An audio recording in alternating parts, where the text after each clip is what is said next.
Welcome to The Explainer. I am so incredibly excited to have you here today because we are looking at a literal paradigm shift happening right under our noses. I want to start by dropping a completely counterintuitive hook on you. What if the standard, tried and true marketing tactics you've relied on for years are currently backfiring? We're pulling directly from the latest HighDegree issue from SERPLab SEO today, and let me tell you, the data inside is going to completely change how you view search, AI agents, and your entire content strategy. Now, you might be wondering about this, but I want you to ask yourself a kind of uncomfortable question. Are your top-ranking articles actually helping your competitors win? I know, it sounds totally crazy, right? But SEO researcher Lily Ray recently published some really unsettling AI search research focusing on self-promotional listicles. You know the ones, the classic B2B best software in our category roundups where, naturally, you conveniently rank your own company at number one. We've all seen them. Honestly, a lot of us have written them, but how exactly is Google's new AI treating them?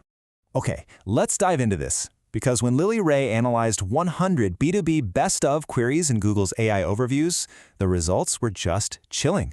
When a brand publishes its own listicle, Google still cites that article. But, and this is a massive but, Google recommends a different company instead 69% of the time. Just think about that for a second. You do all the hard work. You write the super comprehensive article. Google actually cites you as a source, and then it basically hands your competitor the trophy by naming them as the actual answer. To help you survive this shift, we are breaking today's explainer down into 5 quick parts: the trap, the threat matrix, the technical pivot, the loyalty shift, and finally, the new blueprint. Starting with part 1, the trap, and why those listicles are completely backfiring on us. Going back to Lily Ray's findings, her read on this data is that this phenomenon hits smaller and mid-sized brands the hardest. See, established, already trusted legacy brands, they can still manage to get cited and recommended by the AI together. But for everyone else, you are effectively handing the AI a free vote for whoever else you listed in your roundup. You're literally doing their marketing for them. For mid-sized brands, the fix here is crystal clear.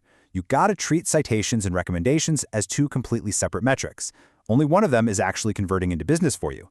The solution isn't to stop appearing in roundups entirely, it's to stop publishing your own roundups. Let other independent sites rank you instead. Because getting mentioned as a source by an AI, that is definitely no longer the same as being chosen by it as the answer. Let's move to part 2 and see how this builds, the threat matrix, tracking those AI triggers. Because look, if you aren't sure how often your own queries even trigger an AI overview in the first place, you are flying totally blind. Ahrefs just analyzed a staggering 146 million search engine results pages, or SERPs, across 86 different keyword traits, and the findings are just fascinating.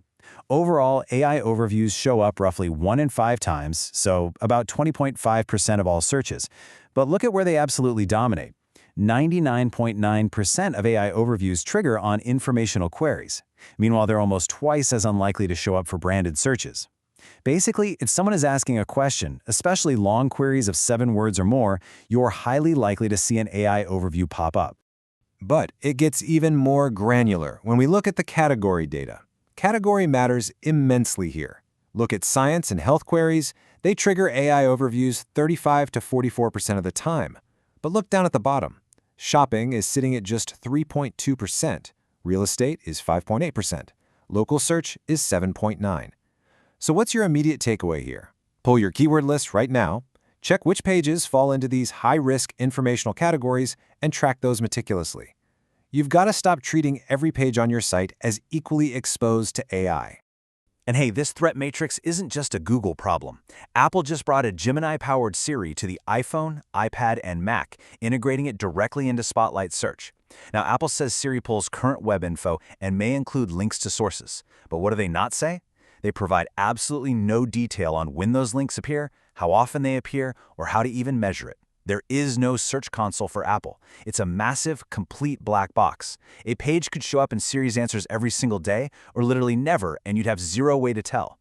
You just have to make sure your content is structured beautifully so it's ready to be cited by these blind systems. Which brings us perfectly to part 3, the technical pivot. Moving over to the open knowledge format.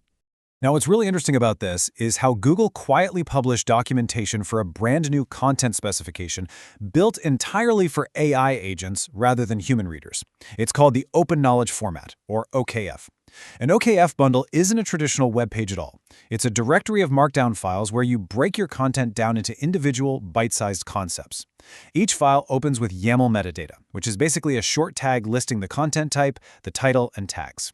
Why do this? So an AI agent can instantly grasp your content's exact structure without having to read the whole document first.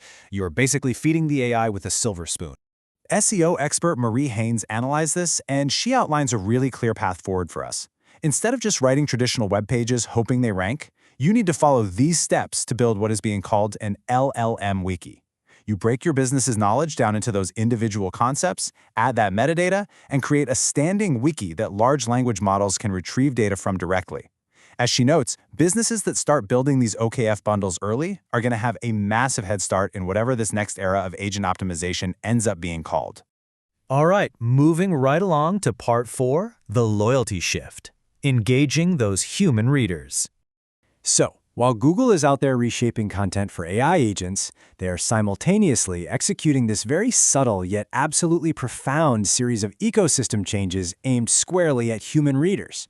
SEO analyst Barry Adams spotted a pattern across some recent Google features that looked totally unrelated at first glance. Google rolled out preferred sources, letting users actually pick the publishers they want to see more of in AI overviews. They introduced search profiles for creators with over 100,000 followers to get more visibility and discover. And they added subscription linking, prioritizing content from publishers a user is already subscribed to. So the crucial point is this. Generative AI has essentially finished the job of killing off cheap, low-value, one-off click traffic. What is left over is a pure loyalty machine. It's a system that actively rewards publishers who already have an engaged, returning audience. Adam's conclusion should honestly be your new mantra moving forward. Stop measuring your success solely by top-line traffic and start measuring it by how many readers actively choose to come back to you on purpose. Okay, the final stretch. Part 5, the new blueprint. Let's pull all of this together into a winning strategy. And this brilliantly illustrates what we need to do next. We have covered a tremendous amount of ground today, from the dangers of self-serving listicles to AI triggers, Apple's black box, OKF formatting, and Google's brand new loyalty machine. To win, you've got to build 4 pillars starting today. Number 1, you need external recommendations, someone else recommending you without you doing it yourself. Number 2, a clear Siri-ready structure so Apple's systems can confidently pull your data. Number 3, begin OKF agent implementation to organize your knowledge base for AI. And number 4, you must cultivate a loyal base of returning readers. Simply being blindly mentioned by AI just isn't enough anymore. You need to be the chosen answer. Look, none of this happens overnight, right? But every single one of these pillars is buildable starting right now. You can't do it alone, though, and you definitely can't do it relying on yesterday's SEO playbook. To truly master these new rules, track these AI overviews, and stay ahead of this massive paradigm shift, your absolute next stop must be SERPLabSEO.com. Go there right now, dive deep into their insights, and start restructuring your future. Because you really have to ask yourself, in a year, will your content be the definitive answer an AI chooses, or just another discarded citation? Thanks so much for learning with me today, and I'll catch you on the next explainer.